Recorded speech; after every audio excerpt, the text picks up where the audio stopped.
welcome back to the Making It podcast. Now, this is a lady you've definitely seen before, Judy Kingston. She came on the podcast as a guest over summer. Now, Judy is a very special lady, and she sent me a message the other day saying she'd like to interview me for the Making It podcast. So, Judy, welcome back, and it's going to be an interesting concept this time. But yeah, here you go. Go ahead. Well, yes, as Daniel just said, he's obviously done lots of interviews, some of which I've seen, and he's done the Making It podcast. And it suddenly occurred to me it was about time somebody interviewed him.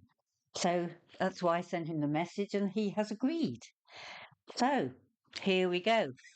A lot of you will have watched Dan with his podcasts and on the Making It podcast, and lots of other little videos that you've done. And I was thinking back to when we met, and in a way, when we met and how we met should have given me an indication of the sort of person Daniel is. Because we met when Dan turned up on the doorstep with a friend, wanting to earn some cash doing virtually anything, before he went to university. And even then I thought, well, at 18, that's quite brave, just to turn up out of the blue on an unknown person's doorstep and offer to do that. So very sort of entrepreneurial, and you had the ability, you'd produced a little card about what you could do. And so I was very impressed right from the start. So what gave you the idea of just doing that for a start? So that was quite simple, really. I mean, Leo, who was a friend who we turned up at your doorstep with, he just dropped me a message one time saying, would you like to go around car washing? We could then offer a gardening service as well. And it's something I'd done before because I was raising money once when I was about 14 for a Cambodia trip, which couldn't happen due to COVID, unfortunately. And I just said yes. And we went for it. We knocked on doors and you were our first client. Hopefully not your last. Well, I was very impressed that they did that and they did the work, and we had lovely conversations at the same time, which I think was the start of why we developed a more of a relationship, because we didn't just do gardening, we just talked about everything under the sun while we did it, which was lovely. So then you obviously got about to go off to university. I can't remember whether you'd actually been offered a place at Newcastle, but that's where you were going to go. And you wanted to do you want to become a sports psychologist. Now, what made you want to do that? So when I was in sixth form, my head of sixth form, who ran the extended research qualification project, an EPQ, she said to me, you've got an interest in sport, you're good at psychology, why not give it a go? Why not do your project on sports psychology? And then you can learn about it, you can understand early on if you want to do it as a career. And so I did that, and I was really interested by what I was reading on. I was really interested by what I wrote up. I looked at team versus individual sports, and I looked at sports psychology as a basic topic, and it inspired me. And I remember this one trip when I was going to Scotland with my family, and we were driving through the mountains, and it sounds so cliche, but I almost had like a light bulb moment, and I just went, yeah, I want to be a sports psychologist. I can see it, I can feel it. And I really understood within myself that I wanted to do that. And from that moment onwards, I just went for it. And it's been such a blessing to be able to have that vision from such an early age. It is, certainly. And obviously, you've just mentioned various sports. I think all sports have psychologists nowadays. And you obviously had played and were interested in football. So does that still attract you as an area you'd like to coach? Yeah, I mean, with sports psychology, I would never want to limit myself to just one sport. But football is and always has been my number one. It's the one I understand the most, the one I've been involved the most. I now coach it, like you say. And so I've got a lot more experience in football with my Burnley Football Club opportunity, the Hive, which I'm on this season. That's football based. So football is the number one, but it's not the only one, is the way I describe it. And I'm not going to limit myself. For example, I know a very good person called Brad Fullerton. He's the sports psychologist for Bowls, Scotland. So you never know what sport you could end up in. No. So what is the Hive that you mentioned? What is that? So the Hive is a project that Burnley Football Club do. So I know the academy sports psychologist at Burnley Football Club called James Cope, and I had a few chats with him on a phone beforehand. I connected to him through LinkedIn. LinkedIn is a very powerful tool. Definitely use it. And from then onwards, I asked him, "How can I meet you? How can I shadow you and experience an almost day in the life?" And he said, "The Hive is a program that Burnley Football Club doing. You should apply for it." And I applied for it. I got in, and so far we've done one insight day where we went to the stadium. We had a tour. We got a talk by the president. I got to meet James one on one, which was lovely. And then very recently, after that, Newcastle under 21s were playing Burnley under 21s. And so I got to shadow James on that day, got to meet the coaches, the assistant coach being Charlie Adams, which was really surreal. Andy being the head coach, really cool guy. It was awesome. It was a very cool experience, and it's one that I'm taking into this year and I want to build on. So that's what the Hive is. So if you're interested in sports or get into that industry, definitely check out the Hive Burnley Football Club. Good. And obviously, you're now in your third year, amazingly, at Newcastle. And has it sort of reinforced your decision that sports psychology is from that first bulb moment that you still feel, yes, this is what I want to do? Yeah, and I'm very grateful for that. I think studying up in Newcastle at Northumbria has been a blessing because, like I've told you before, when I first applied, I wanted to go to Newcastle Uni. You know, the Red Brick, the Russell Group, the one which typically is known as being better than Northumbria. I didn't get the grades. I got BCC in the end, and I ended up at Northumbria. That's been one of the biggest blessings in my life because the football coaching opportunity I've got from the internship to now being one of the staff members has been a real privilege, and that is one of the best opportunities I've ever had, and I hold it very close to my heart. And Northumbria has been a place where I I feel I've really settled in, and I've settled in very quickly. And you know when a place feels a part of you, Northumbria definitely has that within me, and Newcastle as a whole. So I think that's only cemented my idea of being a sports psychologist, and I've only grown from going to Northumbria. And it's yes, you can have light bulb moments, but it's what happens after. And I think going to Northumbria Uni has been a massive part of my journey. It's interesting you talked about that because we got in a bit of a muddle once talking about home because you sometimes mention Northumbria as home and Beeston as home. So how's that sort of panning out, that sort of feeling? So I'll never forget the first time I came back from uni. You know, you go away for the first few months, you don't come home. You come home at Christmas time, and I just remember having this feeling, and home felt a bit different. It didn't feel like it had felt before being in Nottingham, the place I'd always been used to growing up in. And I had this weird feeling of like, this doesn't quite align with where I'm going. And that's not to blow my own trumpet or anything, but when you move away, you typically feel yourself grow because you live independently, you meet new people, you almost start to set up a new life. So then coming back to the life you've always lived is an interesting transition. And funny enough, I seen on a podcast, Instagram story called Open Minded Podcast, and they were describing that transition point. I can't quite remember how they described it, but they said it's almost like the opposite of deja vu, coming back home because you're in a place that you've always been familiar with, but it no longer feels as familiar because you've been somewhere else. And I found that very interesting. And the transition from home being Nottingham to uni and then uni back to home has always been a weird one for me. But I now like to say I can call both home because they both feel like home. I often do that muddle up quite often. I think I did it the other day, calling Newcastle home, and they're both home to me, but they both have a different feeling of what home means to me. And I've grown to love Nottingham home, where I've always grown up in a new light now, which has been a blessing for me. Yes, I've picked that up, that suddenly both homes are home. Yeah. Yes, which is really nice. Um, h- you've also, while you've been up in Newcastle, developed your running. So what attracted you to do that? So running has always been a part of my life. I did athletics from 11 years old until I was 16. I competed at middle distance, 800 meter, did some sprints, 100 meter, 200 meter, did 400 meter, a bit of 1500. And I always had an interesting relationship with athletics because that was a sport where I always got the most nervous because it's only me. You know, when you're running, it's only you, and it's you can't hide. And I always got quite nervous about that. And throughout doing my research project in sixth form, the EPQ, I discovered it's because I was setting high expectations for myself and I was nervous about meeting them. And that was a sort of bridge from what I'm expecting to what's actually happening. And that that almost what's going to happen, that anticipation was what I got quite nervous about.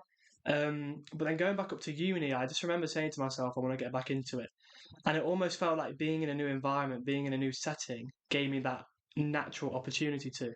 And so I said to myself, I want to run 1 5K every week. So I started doing that. I then started to get a lot closer to a uni friend called Noah, as we started to run with each other quite regularly. And one time I was sat in a cafe and Noah said to me, "Would you like to do a marathon?" And at first, with anything like you do, you're a bit resistant to it. And I'm not too sure about that. A marathon's quite a lot. The fear kind of rose through my body. But then I said yes, and it's been one of the, if not the, one of the best things I've ever said yes to. And I've now gone on to do three, and they've been some of the most powerful journeys I've ever been on. Yes, I mean, I've obviously followed you while you've done them, and you do these wonderful videos of them, so we can follow them. But also, I felt the other running that you do is become not something you need to do or ought to do, but it's just part of your life that you enjoy. Yeah, and I always wondered what life would be like when it comes to running after doing the marathons, because within a year, or just over a year, I did three, and it always felt I was training for a marathon. And I'm not training for a marathon. There's this new love for running where I just love getting out there. I love being in the sun. I love being in the nature. I love just thinking to myself, no headphones, and it's just it connects with me. And it's something me and Noah both say to ourselves. It's something that will never leave our lives. It'll always be there, and it's something I'll always cherish. It's interesting that you mentioned you run in nature, and you run in obviously in the city as well. But it's only recently you've actually said that about thinking, gives you space for thinking.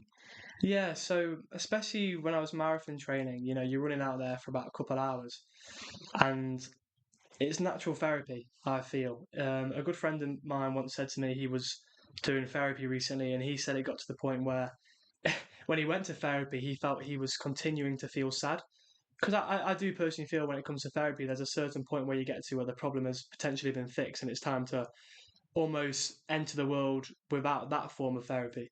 And he said to me that there were certain stones which his therapist was starting to pick up and look under, and he didn't want to quite do that just yet. But running is a natural form of that, where the things in your mind, I always like to think the dark areas of your mind, the parts which we like to typically avoid during a day to day.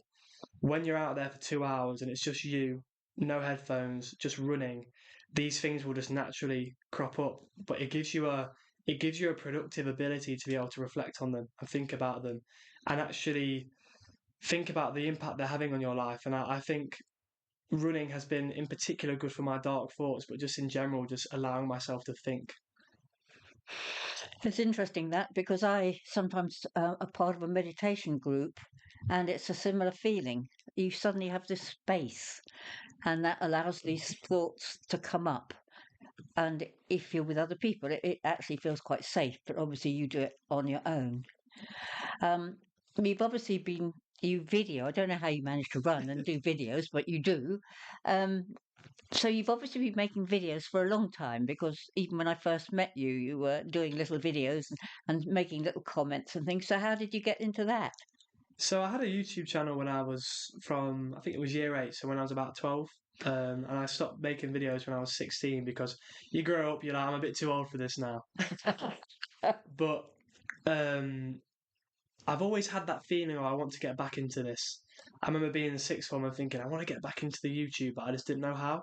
And I was also scared. I was scared of other people's opinions. I was scared of doing it again and it being rubbish. All the natural fears you get alongside starting something again. And in uni, I took the jump, and it was through running where it enabled me to come back. And I did a marathon video for our first marathon, Loch Ness with Noah, and that was almost like the propeller for getting back into it. And that's when I said, okay, I want my relationship with YouTube to come back. And then a friend of mine, Callum, said to me with my Instagram account, which I was posting my blogs on, I was posting stories on, he said, why not start posting videos on there? So I went for it, and now I post a video every day on the Making It podcast socials, on my socials. Try to do a YouTube video every week, got the podcast, and I feel like there are certain things in life which you can't avoid. You know there's something within yourself which if you don't express it, you're going to regret it big time. And I think producing content and putting things out there for other people to consume is something I really enjoy, and I love the craft of it. So I'm just glad I'm doing the things which I love, and that's definitely one of them.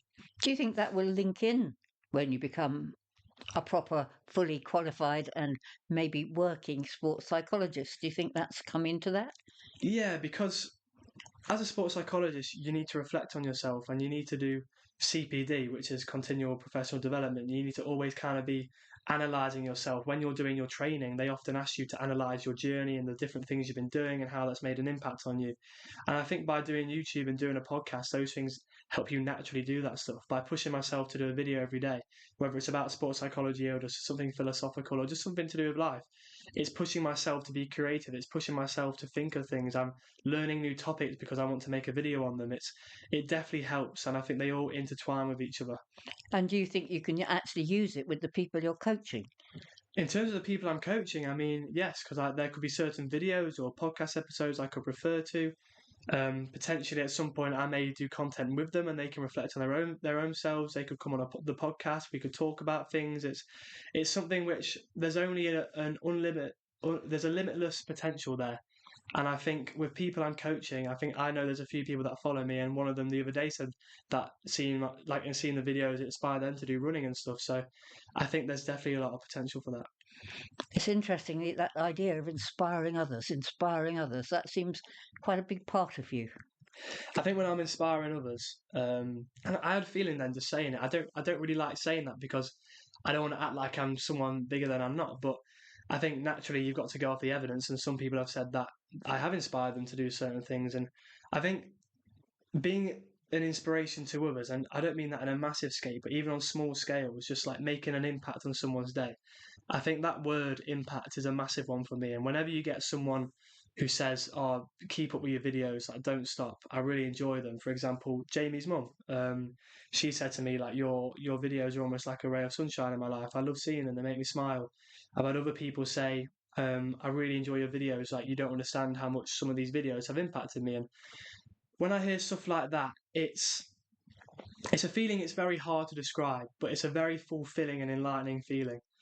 And it's something I don't want to stop because even if I can make an impact on just one person every day, one person a week, one person a month, like even on a small scale, and I don't even like to say it's a small scale because for me it's massive. I never want to change that because for me that's one of my biggest purposes. It's making an impact on others. For me, it's being authentically myself and then sharing that with others to the point I can help them grow and inspire their journey. So for me, inspiration, that word, I'm glad you mentioned it. It's one of the biggest things for me. So it's interesting you say an impact on somebody else, an impact on those other people, but you're talking about a good impact, aren't you? Of course, I would never want to not have a good impact on someone, and a good impact, a beneficial impact is for me. Look, you can't always have a good impact. I might have an argument with Scarlett, my girlfriend, for example, and I've made a bit of a negative impact there. But of course, the intention is to make a good impact, and especially on people who obviously I'm not as intimate with Scarlett, with just friends and people who see the videos. I don't see why I wouldn't make anything other than a good impact, and that is definitely the goal. Well, that's lovely.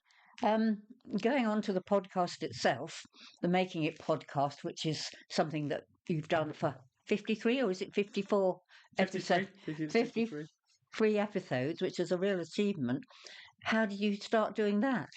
So I remember coming towards the end of 2024, I was thinking to myself, I'd love to do a podcast.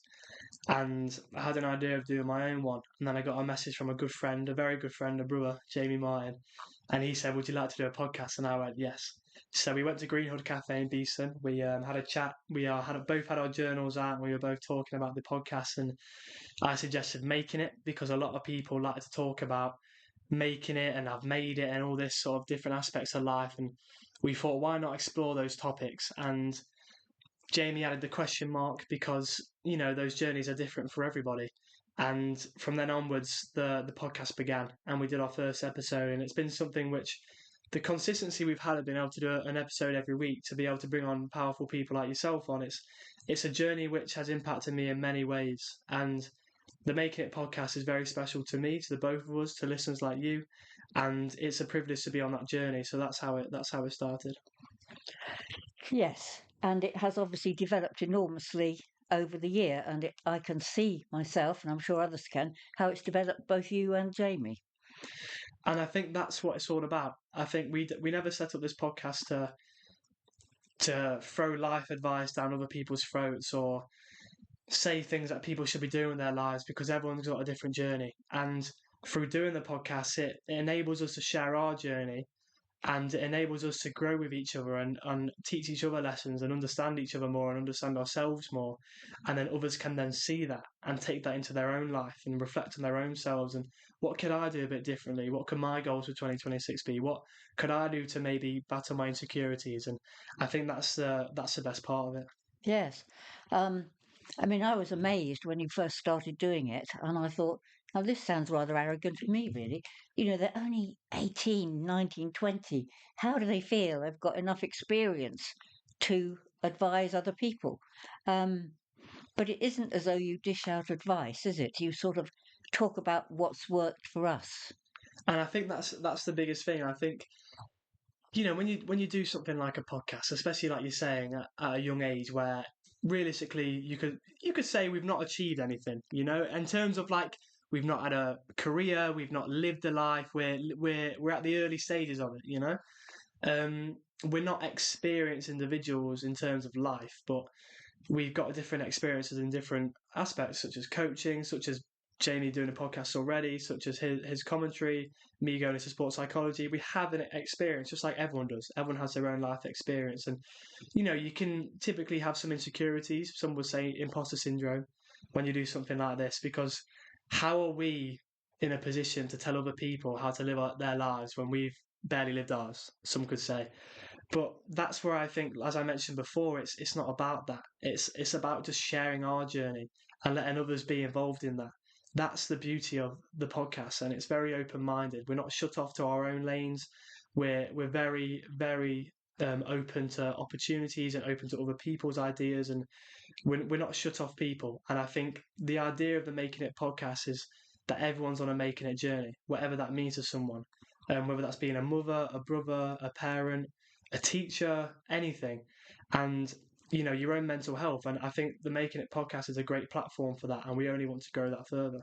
Yes, I mean, I'd absolutely agree because when I first watched it and you talked about yourselves, I was thinking, no, if you're going to have these issues, you should be sort of lecturing people on what you do.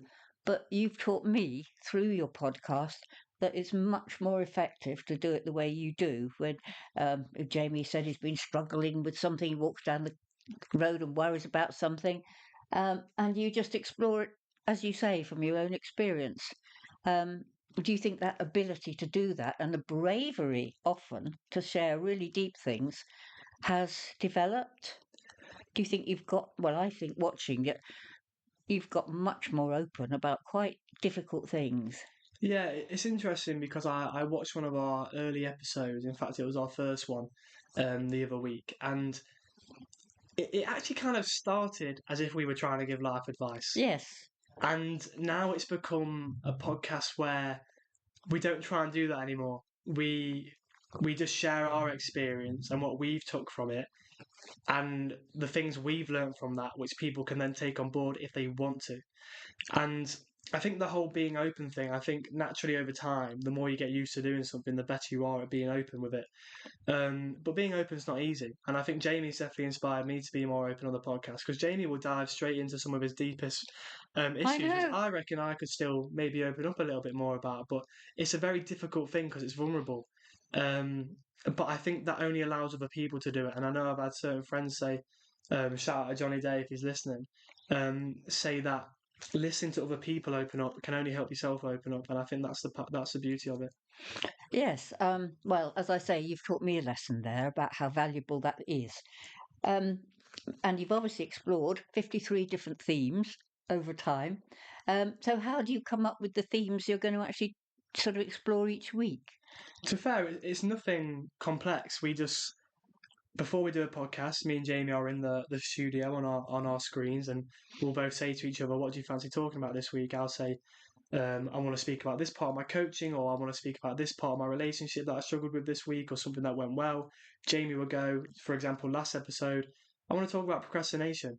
And I was like, yeah, the things I've thought about this week in terms of conviction and action lie into that. So why not do that? So we'll just have a little conversation before. What have we done in this week? What can we talk about? We try our best to think about a topic before we do it, and then we record, and we just say how we feel, and it's that's how it operates. Well, I mean, you've explored some really quite deep things. So as you say, you explore it a bit before. So as these various things you've talked about have come up, have some of them really stuck in your head as things in terms of making it, whatever you mean by that, as being really important to almost any journey when you're trying to achieve something, get somewhere?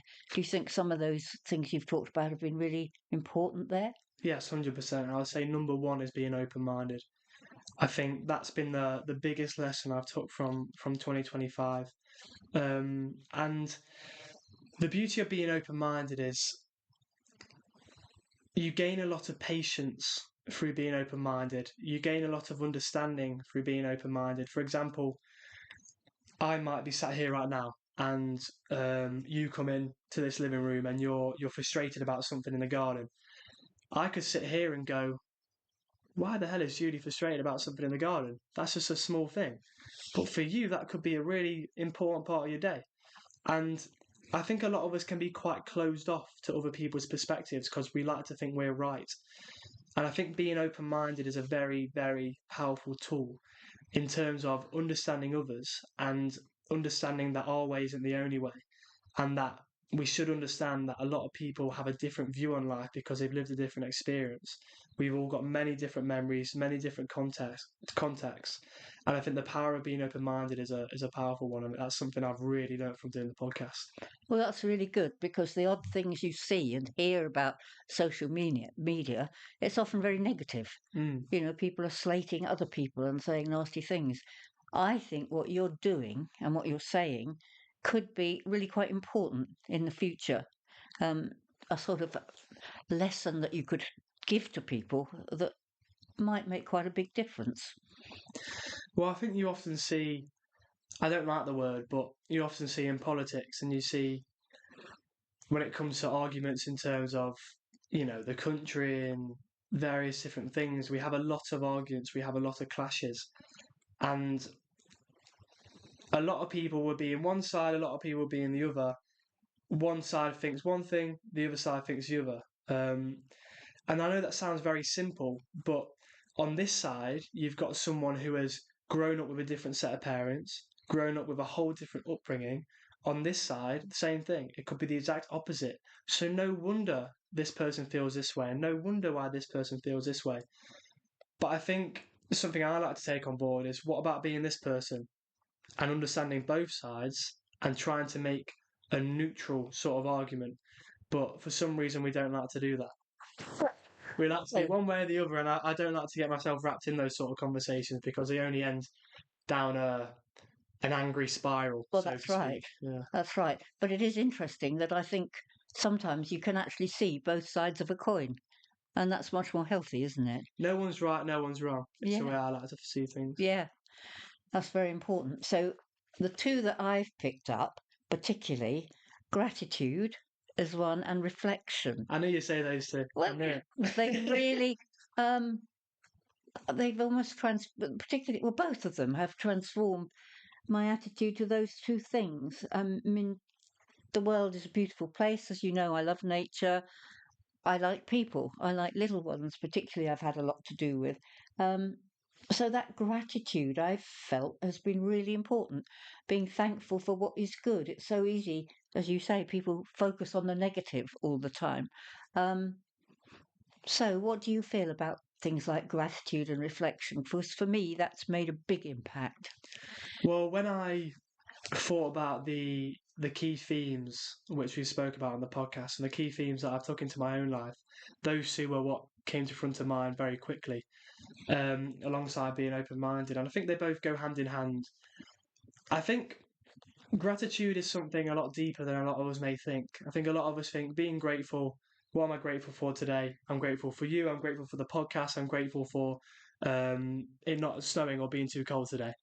And there's a lot of a deeper level to gratitude. And I think for me, gratitude is just about the very fundamental level should be I'm grateful to just be here. And funny enough, I was working in the kitchen in the Vic the other day, and one of my friends, Connor, who also works there, said to me, "What's your secret, Dan?" I said, "What do you mean?" I said, "What? How come you just got infinite energy?" And obviously that's not all the time, Here, but here. obviously that's not all the time, but majority of the time I am quite energetic, and I'll just have moments throughout my day where I'm like, "Bloody hell, I'm alive! I'm alive!" And it just gives me this massive boost to just take opportunities, give someone a smile, make someone feel good. And I think gratitude is once you understand it and you understand that deeper level of just being grateful and appreciative of the things around you on a very small level, which actually doesn't make it a small level, it makes it massive. Once you understand that something like this, a flower, how beautiful that is, how you would see that as beautiful. Once you understand the relationship with what you have with your friend isn't just normal, it's special.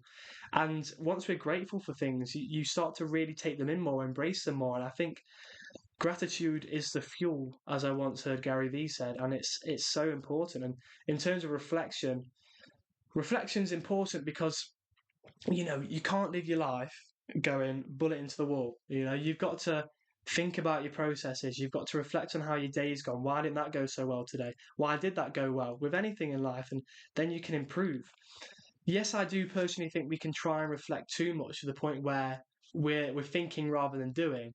But reflection on a productive scale is thinking about the things we're doing in our life right now, almost like a life strategy, and noticing the things that works for us, the things that don't, and helping ourselves improve each day through reflection.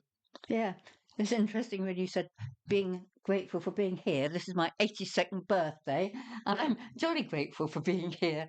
But it is things like, as you say, this little things, and then suddenly something big. And I can't believe I haven't mentioned that yet. It is Judy's birthday. I was supposed to say that at the start, but very happy birthday to Judy. Thank If you you. want to drop a comment, do it because No, thank you. it's her But 82nd. I mean, certainly I'm grateful for being here. Um, right. So we've touched a lot of things, and I want to come back to final things. How do you see you're going to finish university this summer?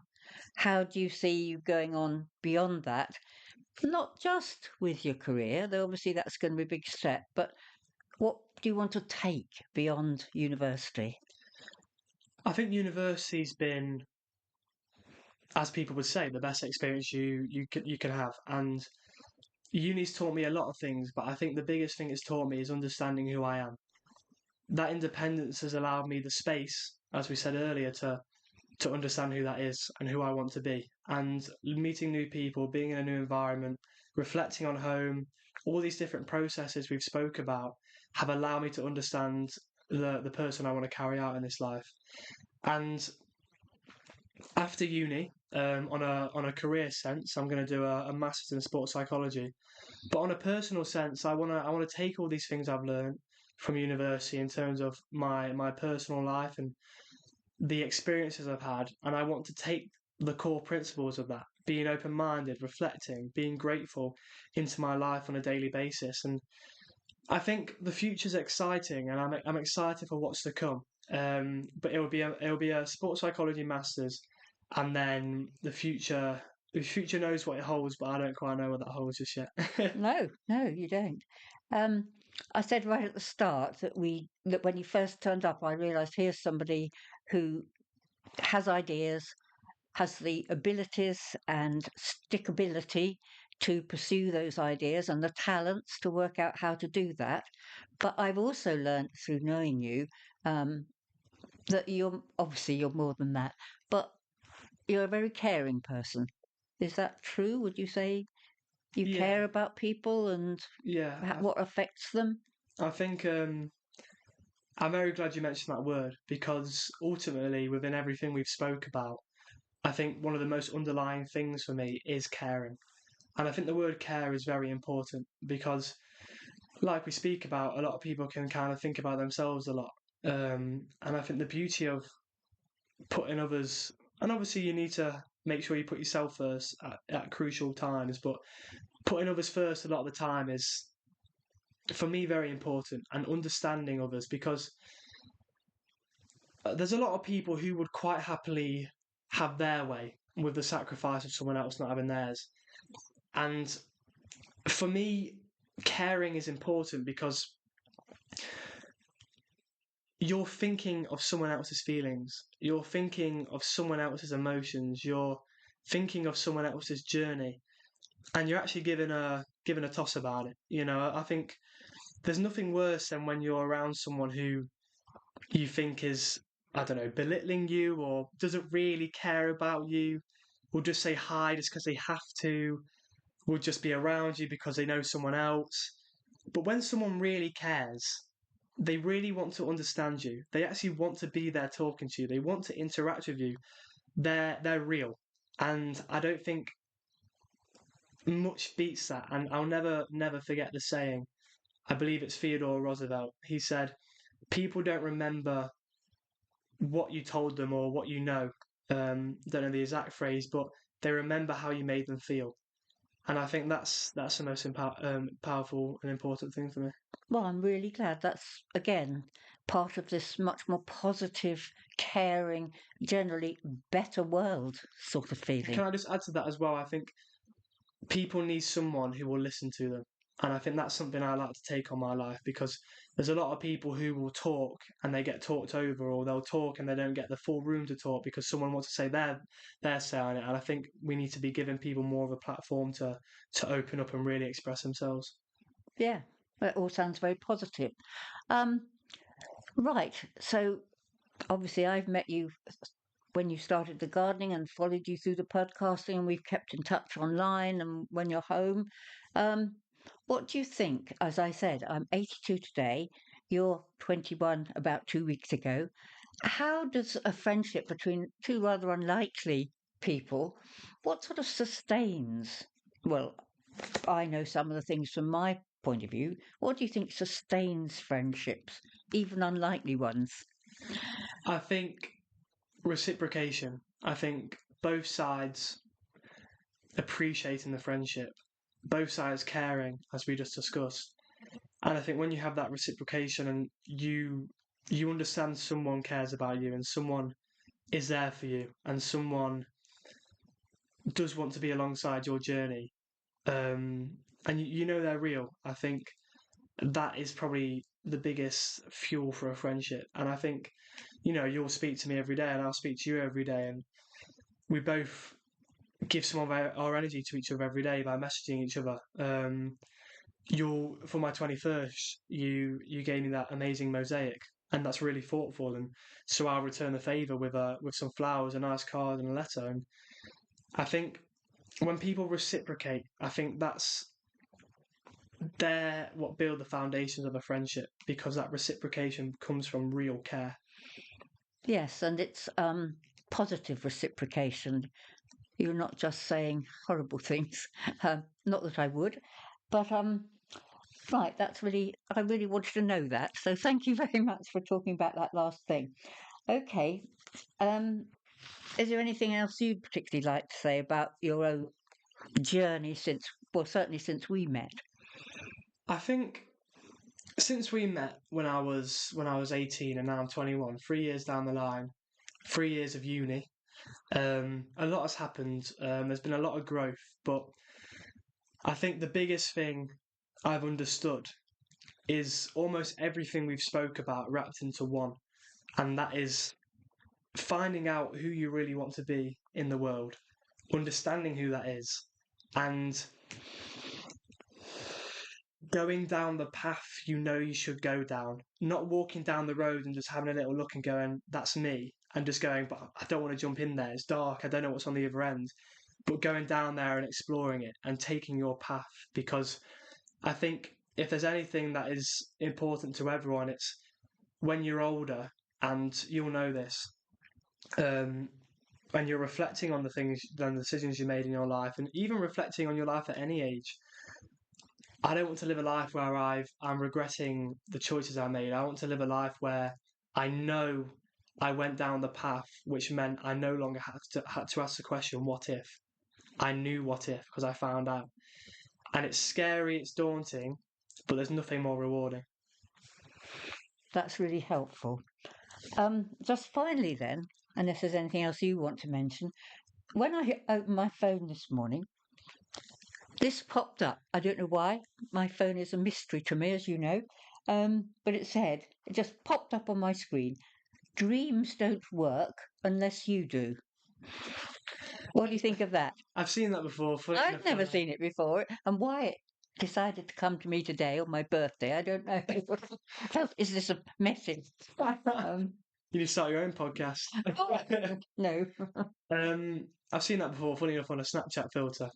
But I think dreams don't work unless you do. I think we all have some form of dream, whether that's being a great parent, whether that's being a Formula One driver, whether that's being a footballer, whether that's being a fantastic builder, whether that's being just someone who is happy with themselves or is proud of themselves. I think we all have a dream.